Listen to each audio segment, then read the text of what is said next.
ఇదైతే భోగి రోజు పొద్దుట పూజ అయితే కంప్లీట్ చేసుకొని పిల్లల చేత భోగి మంటలు అయితే వేయించేసామండి. కాకపోతే కొంచెం టైం అయిపోయింది వీళ్ళతో వేయించేసరికి. మా పిల్ల అసలు చూసారా ఎంత తిక్కగా ఉందో. దానికి తలస్నానం చేయించి వేయించేటప్పటికి టైం అయితే అయిపోయిందండి. అయినా సరే పిల్లలతో అలా వేయించేసి కొన్ని ఫొటోస్ అయితే దిగించేసాము. తర్వాత అయిపోయిన తర్వాత భోగిపళ్ళు పోయడానికి పిల్లలకి సాయంత్రం కావాల్సినవి అయితే తెచ్చుకోవడానికి అయితే బయటికి వెళ్ళామండి. సాయంత్రం పిల్లలిద్దరికి ఏదో మా అంతలో అలా భోగిపళ్ళు అయితే వేయించాము. అందరూ వచ్చారండి, కాకపోతే వీడియో తీయడానికి నాకు వీలు కాలేదు. అందుకని చెప్పేసి ఈ చిన్న చిన్న క్లిప్స్ అయితే తీసాను. ఫస్ట్ నేను వాళ్ళ నాన్న వేసేసాం, తర్వాత వాళ్ళ మావయ్య వాళ్ళు వచ్చారండి. తర్వాత ముత్తైదులు అంటారు కదా, వాళ్ళు కూడా వచ్చారు. కానీ వీడియో తీయలేదండి నేను. వాళ్ళకి భోగిపళ్ళు వేసాక తాంబూలంతో చిన్న చిన్న బాక్సులు అయితే తీసుకున్నాం.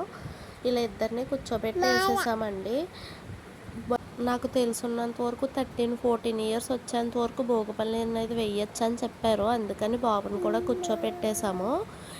కింద చూసారా ఎంత అలా అయిపోయిందో. ఆ పువ్వులు రేక్కాయలు చాలామంది పాపం ఒకేసారి వేసేసారు. అలా ముందుకు జరపగా వెనక్కి జరపగా అలా అయితే అయింది. తర్వాత సంక్రాంతి ముగ్గులు భోగి రోజునైతే ఏమీ లేదండి. సంక్రాంతికి అయితే ఇలా ట్రెండింగ్ వీడియో అని చెప్పేసి నాతో పాటు అమ్మ పిండి కూడా కలర్స్ అనేది వేశారండి. ముగ్గంతా కంప్లీట్ అయ్యేసరికి మాకు 1:30 అలా అయింది.